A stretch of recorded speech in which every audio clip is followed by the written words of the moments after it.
Po enem politično najbolj vročih tednov v zgodovini samostojne Slovenije ta teden vlada politično zatišje, ki na površje prinaša nekoliko drugačne teme, seveda pa ostajajo tudi vsi obstoječi problemi naše države, ki so se ta teden odrazili predvsem v poplavah, inflaciji in migracijah. Zaostrujejo se tudi razmere na Bližnjem vzhodu. Gledate Odmev tedna, tedensko dogajanje pa bova tokrat za vas komentirala Peter Marše in urednik na Televiziji Slovenija Martin Nahtigal. Martin, pozdravljen. Dober dan.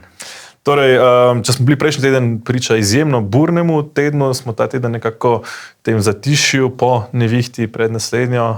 Je to, se ti zdi, bolj ta praznični duh, ki je nekako ustavil konje, ali nekako čakajo, da gre za razmerje mimo? Gotovo pač urejanje skupnih zadev ureja javna uprava, tako da ko so v igri državni prazniki in dela prosti dnevi, se politični parketi sprazni, kajti če ne drugega je treba obiskati vse možne vikendice na Hrvaškem in tako naprej. Hkrati je pa tudi za katoličane praznik vseh svetih, kar pomeni, da se lahko ljudje tudi na politični desnici nekoliko zazrejo v preteklost in morda prihodnost, ter premišljujejo o tem, da konec koncev memento mori, vsi bomo na koncu na istem kupu. Tako da z tega vidika je tako zatišje v tem tednu pričakovano in s tem tudi domnevam, da bo najina oddaja rahlo krajša.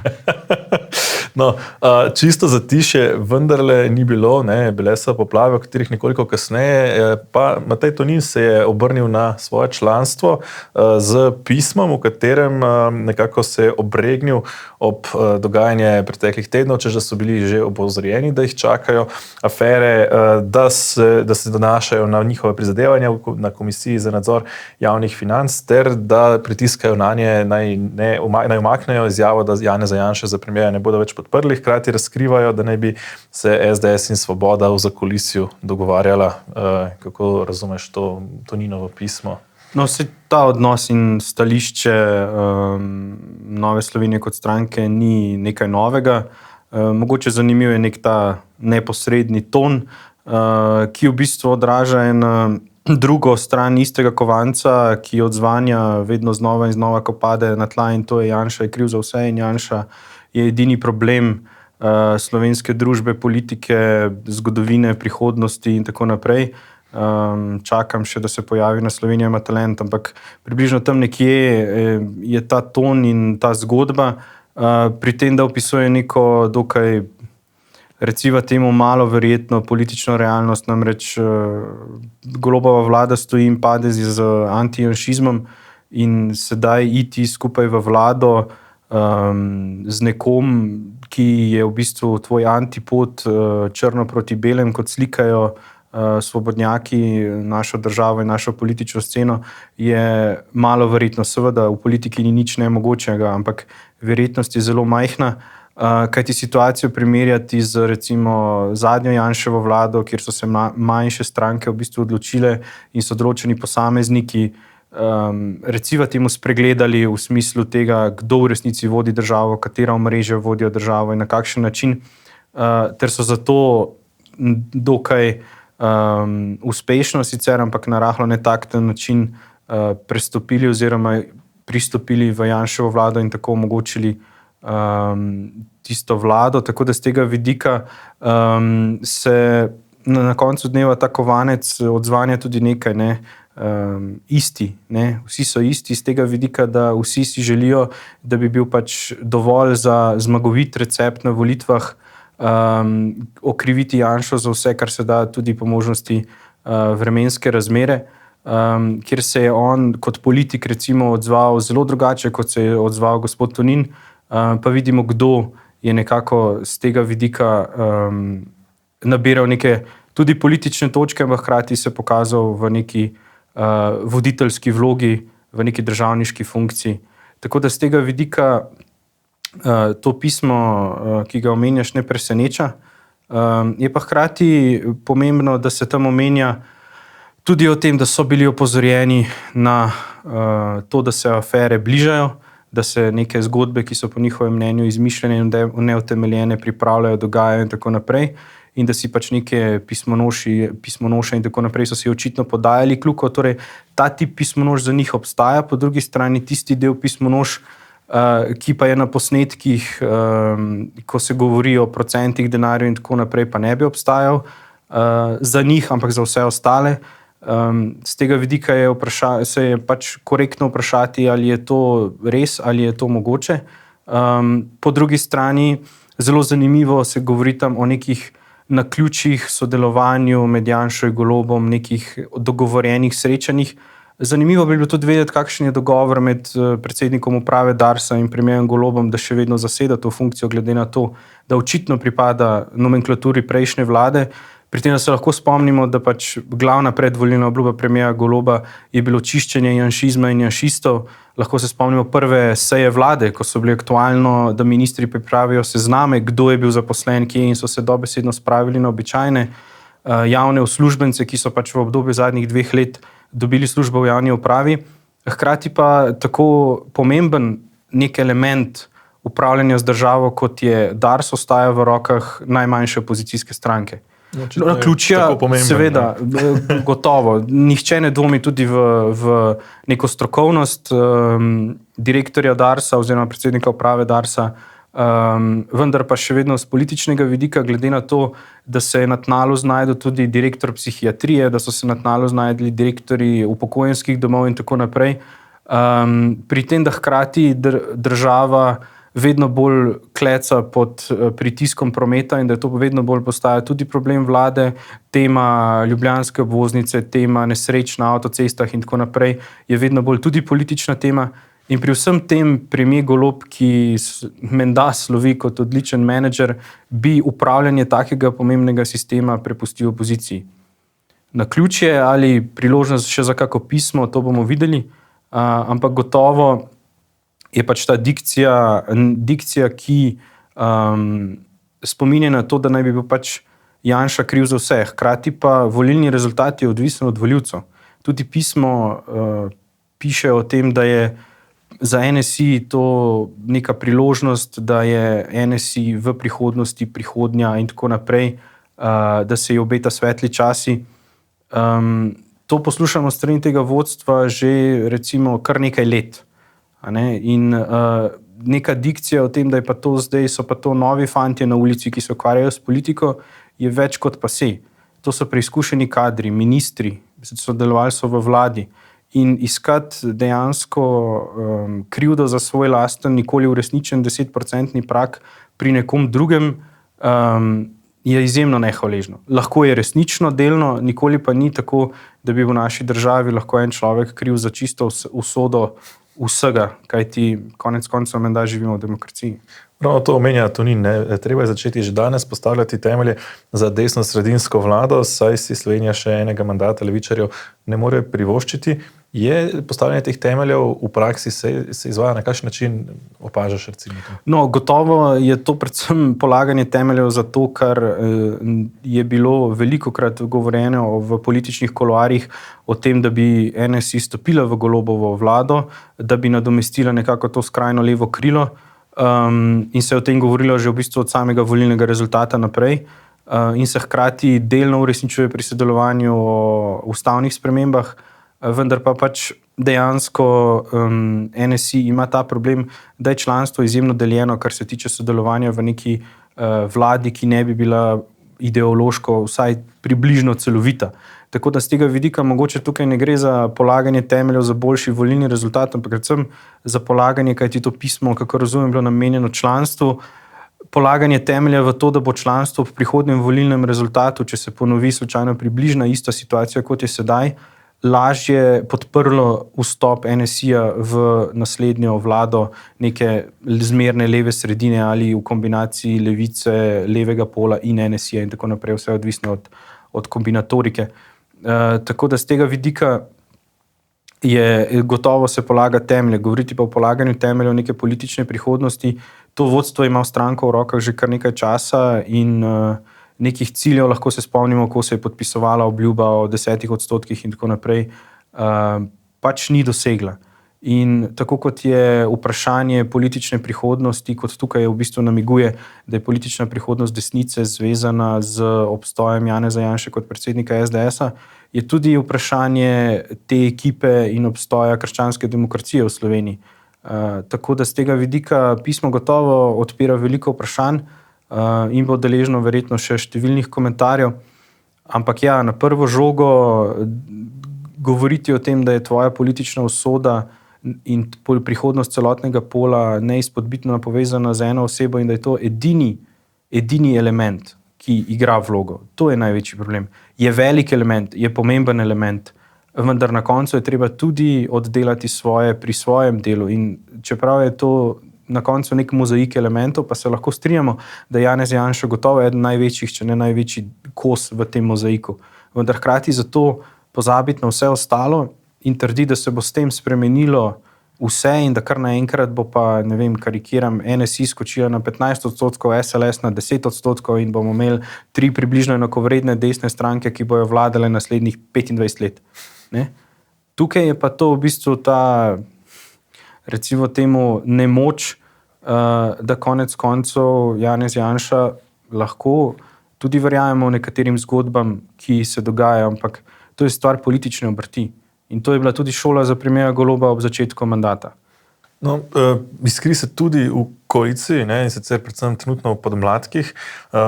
SD, podmladek je, se pravi Mladi forum socialnih demokratov, so kritični do, pravijo, da ne smemo izgubiti še enega desetletja.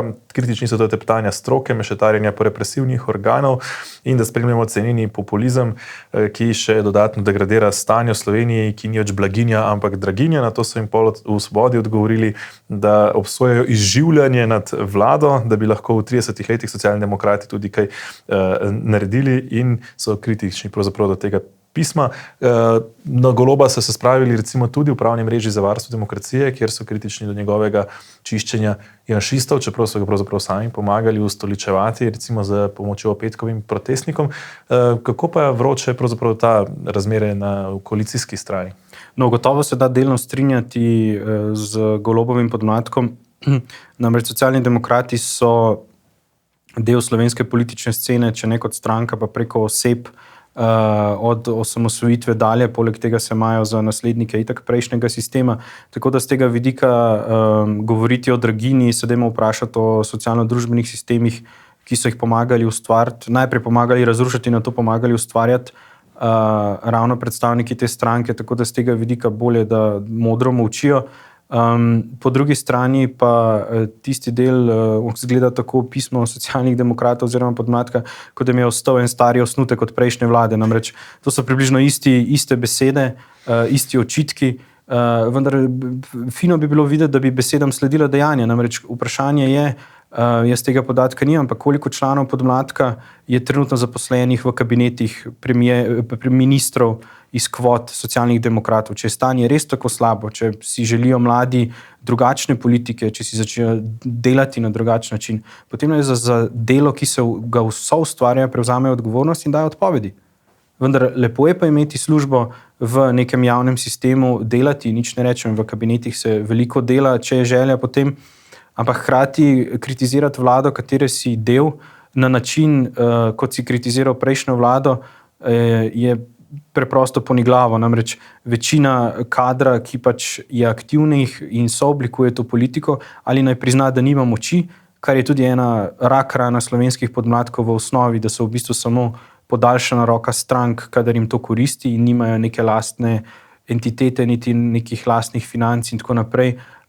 Pa je mogoče so mladi socialni demokrati še najbolj uspešni pri tem, da so neka lastna in močna entiteta, ki ni navezana na stranko tako 100%, vendar hkrati, ko je vlada in ko so ti ljudje zaposleni v kabinetih, ne morejo sedeti na dveh stolih.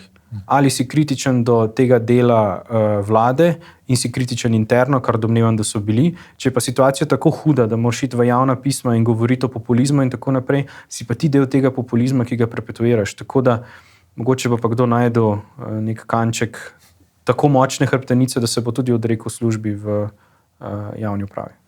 No, še to, to izjave Roberta Goloba, ne, so pravzaprav urednika na informativnem programu drugega programa Televizije Slovenije pravzaprav privedle do tega, da je zoper premijera Roberta Goloba vložil kazensko ovadbo in sicer zaradi izjave, ki jo je prejšnji teden podal v Odmevih. Predlagam, da si pogledava to izjavo. Skupen cilj vsem nam je bil, da očistimo Slovenijo, v tem primeru tudi policijo janšizma. Zakaj? Mi smo šli na volitve s tem. Jaz se dobro spomnim, tudi v vaših studiu smo govorili, ko bomo in če bomo zmagali in če dobimo mandat ljudi, bomo počistili s temi zavržnimi praksami, s temi, ki so pripeljali do zaplinjanja Ljubljane, do zlorabe policije in še vseh ostalih inštitucij. In če kje kdo ve, veste to vi. Tudi na RTV-ju smo se zavezali vsi skupaj, da ga bomo očistili janšizma. In jaz vem, da vi natančno veste, kaj to pomeni. Skratka, RTV in Tanja Starič tudi sta se zavezala, kot pravi Golob, k temu cilju in zaposlenimi. Ne, zato je zaposlene strah do tega obračuna in pravi Gerič, da je Golob s tem tudi kršil ustavo. No, gotovo, če se še vrnemo na zadnji del prejšnjega vprašanja in v povezavi s to izjavo, dejstvo je, da tako izgleda, da premier Golob je še edina oseba v tej vladi, ki dosledno izpolnjuje program, ki so si ga obljubili ljudem. Namreč lepo število naslovnic smo imeli pod prejšnjo vlado in takoj po volitvah, da ima Golob mandat za očiščenje janšizma, da je Golob tukaj, da očisti državo janšistov in tako naprej. Te naslovnice še vedno vse lepo z nekaj googlanja najdemo, tako da sedaj se sprenevedati o tem, da je ta izjava nekaj prav hudo novega ni. Namreč premier Golob samo dosledno zagovarja to, kar naj bi se vsi ostali mislili in to, o čemer so v predvolilnih obljubah dajali, da pač je sedaj nek pojem janšizma in janšist dobesedno izgovor za to, da se izključno politično in po vezah kadruje, kar sicer prvi recimo bomba, ki so jo s tem dočakali, so bili te seznami zaposlenih v javni upravi, kjer se lahko spomnimo, da se je cela stvar končala zmerno do srednje nesrečno. Namreč ravno tako so bili očitki o tem, da so nedopustni pritiski na javne uradnike in tako naprej, da se ve, kdo je zaposlen po politični kvoti, ker gre za drugačen tip zaposlitve in tisti ljudje itak jim potečejo mandat z mandatom vlade in tako naprej. Ampak po letu in pol je očitno jasno, da premier Golob še edini, ki verjame v svoj program oziroma program, ki ga je pripeljal na volitve. Hkrati je pa to mantra, tako kot so imela prej NSI neko kazanje s prstom na nekoga drugega, je očitno ta vlada v tako hudih škripcih, da je antijanšizem edino, kar jih v bistvu spet drži nad vodo, tako kot jim je omogočil volilni rezultat. Vendar pa, če tako kot danes v teh dneh spremljamo poplave ponovne in prestopanje bregov in podobne nevšečnosti, ko ljudem enkrat odnese hišo, ko ljudem odnese cesto, ko jim odnese službo, ko jim odnese tovarno, je antijanšizem res zelo, zelo tanka folija čez vse te težave. In hkrati z nižanjem standarda, hkrati z dodatnimi obdavčitvami. En obračun je recimo krožil pred časom, da 2 zaposlenima s povprečno plačo bo v bistvu letno ostalo 2000 evrov manj zaradi ukrepov, ki jih sprejema Golobova vlada. Tako da, ko so enkrat te težave na vidiku in ko izgledajo nerešljive strani vladajočega, vedno, ko je to leva sredina, je potem zgodba o antijanšizmu prva. Zanimive pa so te obsodbe, ki govorijo predvsem o tem, da je mogoče kot prvo, da so ljudje razočarani, tudi volivci Goloba razočarani nad tem, da te rezultati očitno ne prinašajo nekih, recimo temu, posledic, ki so si jih ljudje predstavljali. Namreč, če ti ljudi prepričaš, da vse, kar rabiš v tej državi narediti, da odstraniš iz javne uprave nekaj 100 ali pa 1000 ali pa 2000 ljudi in potem se bosta cedila mleko in med. Ko ti odstraniš večino teh ljudi in se še vedno ne cedita mleko in med, ampak je tega mleka in medu vedno manj za povprečnega državljana, potem imaš problem. Tvoj celoten program, ki je stal na sovraštvu do ene osebe ali pa sovraštvu do ene stranke ali do enega političnega pola, je dejansko se izvotli in je prazen. Tako da z tega vidika je en element, zakaj so zdaj v narekovajih naskočili na premiera Goloba glede njegove izjave, tudi njegovi, recimo temu, politični sopotniki z raznih pravnih mrež in tako naprej, je zato, ker so razočarani na tem, da rezultati, ki jih je obljubljal, niso taki, kot so jih pričakovali. Nekateri si želijo, da bi bil še bolj dosleden v narekovajih, nekaterim je postalo jasno, da posli potekajo, kot so običajno potekali, samo da so se ljudje, ki si podajajo kljuke, so se zamenjali. Tudi recimo policija, ne, pravzaprav je ta teden pokazala, oziroma če smo natančno prejšnji teden, četrtek, ko je bila otvoritev tovarne Rog, ne, pravzaprav smo spet imeli zaplinjanje Ljubljane, no, ne tako velikem obsegu, ampak vendarle sozivec na protestnike, ki so protestirali proti odprtju tovarne prenovljenega kompleksa Rog, ne. To so prav isti ljudje, ki so takrat bili tako glasni, recimo proti Janševemu. Tukaj se zgodovina nažalost ponavlja vedno znova, namreč revolucija, ko izmanjka sovražnikov, poje najprej lastne otroke. In z tega vidika se lahko spomnimo stranke Levice, ki je pod Janševo vlado politično stala skupaj z Rogovci, jih politično podpirala, sklicevala tiskovke, razlagala o pomembnosti avtonomnega prostora in tako naprej. Sedaj je pa na tej isti otvoritvi so predstavniki te stranke sodelovali in bili zavarovani z istimi, recimo temu, kot oni rečejo, radi robokopi, ne? In dejstvo je to, da preskok iz opozicije v koalicijo je tudi preskok iz nekega, recimo temu, politične obskurnosti v kar naenkrat slovensko politično elito. Tako da z tega vidika to ni niti malo presenetljivo. Je pa dejstvo to, da ko človek, recimo temu, v takih strukturah odsluži svojemu namenu, se ga pač pozabi in odvrže. Namreč nihče v resnici si ni želel na pol nekega divjega zahoda v tem delu Ljubljane, ki je v bistvu že del skoraj da strogega centra. Ampak samo sedaj je to dokaz tega, da je pač določena politična struja na tem kovala politični dobiček, dokler je bilo to ustrezno za njih in dokler jim je prinašalo glasove. Dvomim, da bo še kdo izmed protestnikov pred Rogom glasoval za Levico, čeprav verjetno na prejšnjih volitvah bi se dalo ugibati, da večina jih je. Tako da z tega vidika popolnoma nič novega, niti nič presenetljivega v nekem modusu operandi politike. Pa naj bo leva ali desna politika, ampak v osnovi je problem politike, da prevečkrat zapade v sistem po uporabi zavrzi. In z tega vidika v tako majhni državi ne moreš krožiti tako v nedogled in pričakovati, da boš pa nekje naredil nek preboj. Tako da z tega vidika je mogoče to tudi eden izmed naukov, ki ga lahko vlečemo iz preomenjenega pisma. No, že 2 dni prej pa so odprli tudi park izbrisanih, ne, ki zdaj ga krasi tudi spomenik v obliki napol zasute črke mehki Č. Zoran Janković je to označil za največjo tragedijo samostojne Slovenije, ki se je zgodila, torej teh 25,000 izbrisanih, hkrati pa povsem pozablja neko drugo tragedijo, ne, in celo še več poudarja, da v Ljubljani, dokler bo on župan, ne bo domobranskih spomenikov. Ta nekako boleča rana sprave pravzaprav obstaja, ne, tudi Nataša Pirc Musar je dala eno zanimivo izjavo na to temo. Vsak bi moral razmisliti, kaj, kdaj in kako nekako naj se spravimo. Ne? Torej, kot da je to nekaj individualnega. Kako razumeš v tem kontekstu to dogajanje? No, dejstvo je, da tisti, ki so bili, ki so še živi ali pa so bili živi in imajo mrtve sorodnike, prijatelje, znance, očete, sinove in še vedno nepokopane po jaških, jarkih in gozdovih Slovenije, so se že spravili s tem dejstvom, da jih je ta usoda doletela, da je to zločin, da obstajajo ali pa so obstajali živi morilci, ki se jih da identificirati z imenom in priimkom. Vendar se spravo, tako kot za tango, sta potrebna 2. In spraviti se pomeni spraviti se med seboj.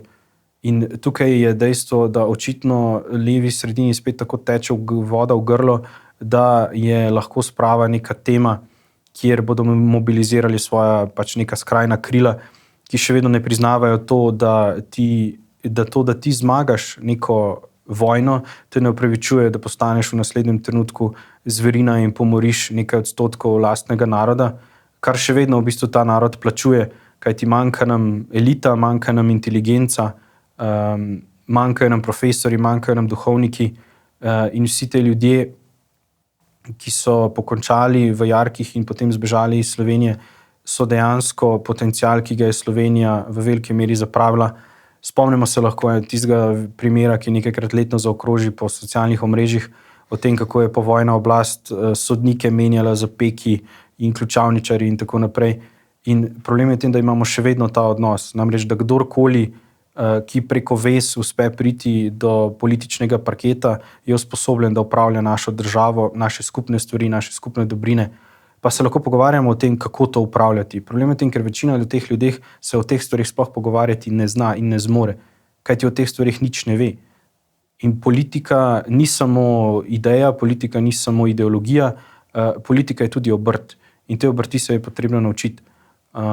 Kar se tiče pa sprave kot take, je pa očitno, da je zavel nek nov veter. Tudi zanimivo je to bilo, da do zgodnjega popoldneva na Žalah pri spomeniku sprave ni bilo venca Republike Slovenije, zgolj nastavek za ta venec. Zdaj, če smo ga dočakali, sicer ne vem.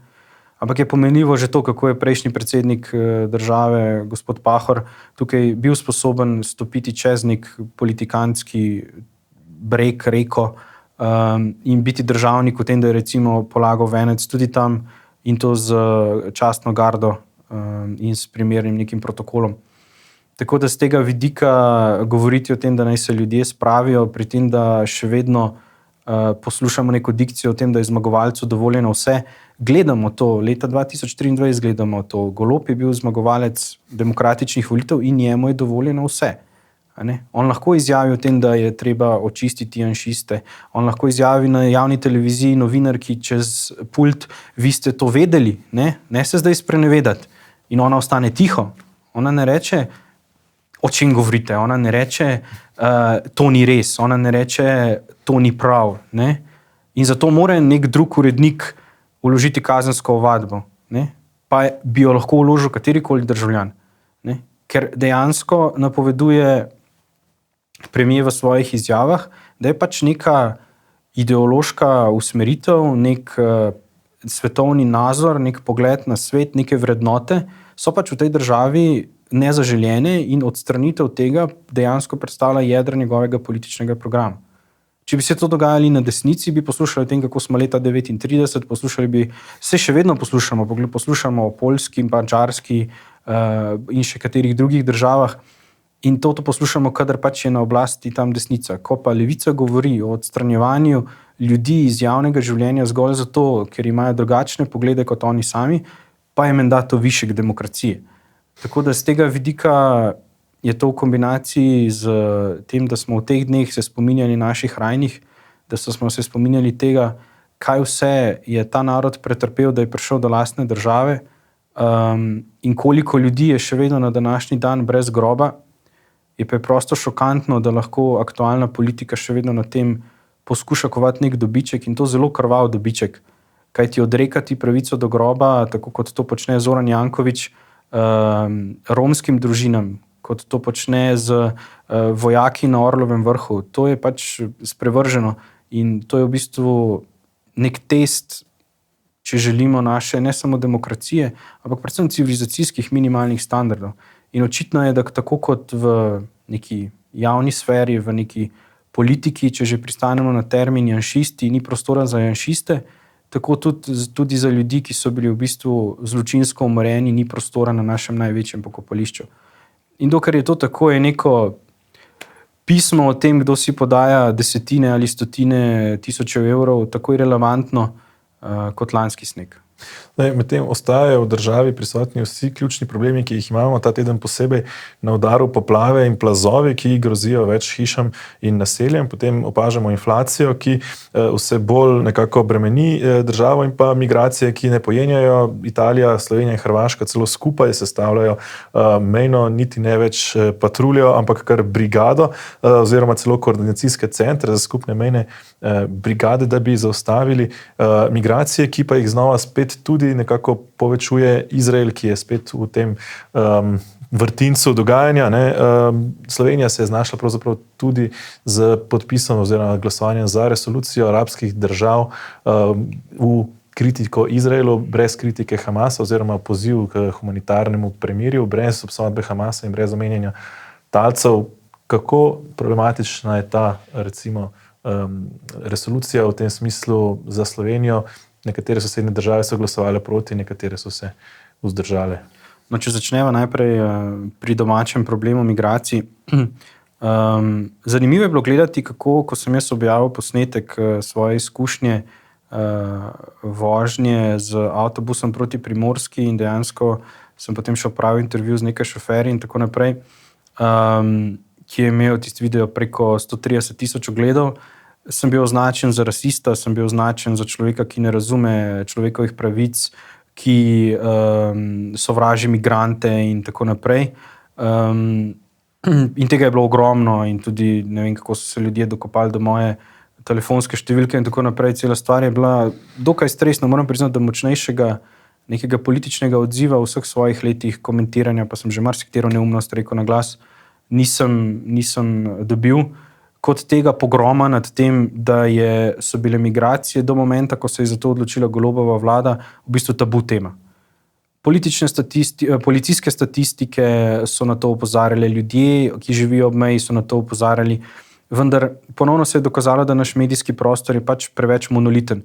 Dokler se ni sprožila vladna ideja o tem, da pa je to problem, to ni bilo problema. Problem ni obstajal, pa so ljudje hodili dobesedno mimo te problematike vsak dan.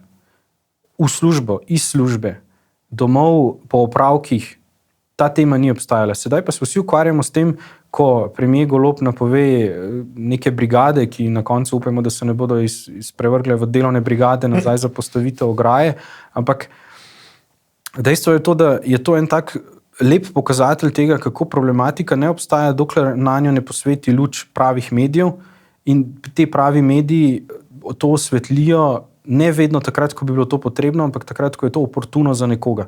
Ponavadi za levo-sredinsko politiko. In zanimivo je tudi sedaj spremljati, namreč marsikdo je komentiral, da sem se prvič v življenju peljal z avtobusom, pa nažalost ni bilo temu tako.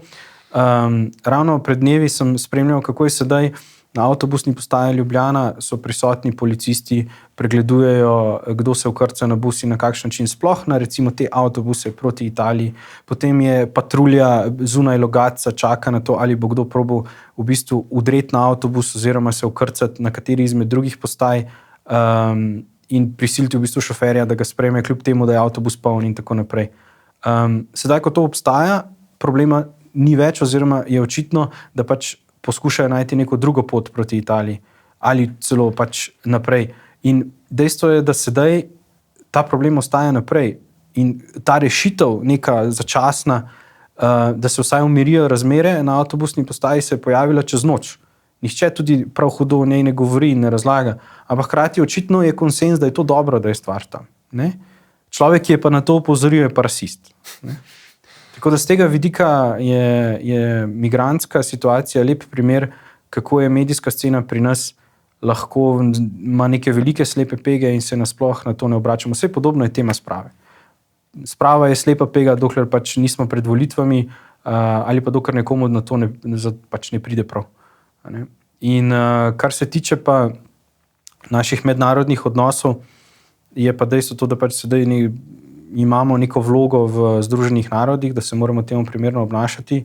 Dejstvo je tem, da je naša politična situacija taka, da večina vlade verjetno podpira Palestino v njenih prizadevanjih za neko kvazi neodvisnost ali neko rešitev dveh držav, pri tem, da si noče pa priznati, da stranko, ki jo pri tem podpira, je stranka, ki večino denarja, ki ne bi šel za ljudi, porabi za gradnjo podzemnih tunelov, da se hvali s tem, da ima v rezervoarjih za nekaj mesecev goriva za svoje delovanje, hkrati pa ljudje ne morejo zagnati generatorjev nad zemljo, da skačejo na vsako, recimo temu, raketo, ki jo izstreli Izrael, pa potem za kar nekaj teh ugotovimo, da so lažni posnetki, da so stari posnetki in tako naprej.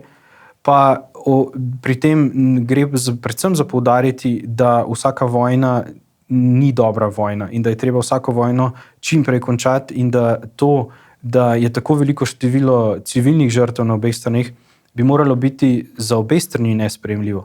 Problem pa je v tem, da nekdo izrablja te civiliste taktično vnaprej za svojim ciljem, analogije z našo drugo svetovno lahko vlečeva kdaj drugič, ampak hkrati pa Izrael je v tej situaciji tudi, da si zadane neko številko sprejemljivih civilnih žrtev, ker pač drugače taktično ne morejo napredovati, vendar v resnici vsaka civilna žrtev je nesprejemljiva. Tako kot je hkrati izsiljevanje s temi žrtvami, bi moralo biti enako zavržno. Martin, hvala za komentarje v današnjem odmevu tedna. Mi, spoštovani gledalci, pa si pogledamo, kaj je še odmevalo v iztekajočem se tednu. Pred ideologijo prebojenstva niso varne več niti ptice. Ameriško ornitološko društvo namerava spremeniti imena vseh vrst ptic, ki so poimenovane po ljudeh, saj imajo po njihovo asociacije na preteklost in so danes izključujoče in škodljive. Preimenovanje bo doletelo približno 80 vrst ptičev. Rusija je v Ukrajini izvedla najobsežnejši napad. Letos v enem dnevu so bombardirali 118 lokacij v 10 regijah, več vasi v bližini frontne linije je povsem porušenih. Pred zimo Ukrajino skrbijo predvsem napadi na energetsko infrastrukturo. Hrvaški mladi so v odgovor na praznovanje noči čarovnic oziroma Halloween zbrali na molitvenih bdenjih v 26 krajih, imenovanih Hollyween, svetost zmaga. Srečanje vključujejo molitev svetomašo, dramske uprizoritve življenja svetnikov in molitev za pokojne. Jordan Peterson je skupaj s skupino razumnikov, poslovnežev, politikov in profesorjev z vsega sveta ustanovil zavezništvo za odgovorno državljanstvo. Gre za mednarodno skupnost z vizijo za boljši svet, v katerem vsak državljan lahko uspe, prispeva in se razvija, zavračajo propad in iščejo rešitve na vrlinah človeštva. Na ustanovitvi je bilo prisotnih tudi nekaj Slovencev, med drugim predsednik SLS Marko Balažic. Tako, to je vse, kar smo tokrat pripravili v odmevu tedna. Še več novic in analiz lahko najdete na portalu domovina.je. Marsikaj od tega je brezplačno dostopno vsem. Vabimo pa vas, da se naročite in s tem dobite poln dostop tudi do vseh ostalih vsebin in s tem tudi podprete naše neodvisno novinarstvo. Lahko se naročite in všečkate tudi našo oddajo, če vam je všeč, da ne boste zamudili naših prihodnjih oddaj. Znova se vidimo s svežim pregledom tedna, čez teden dni, do takrat pa lep pozdrav in nasvidenje.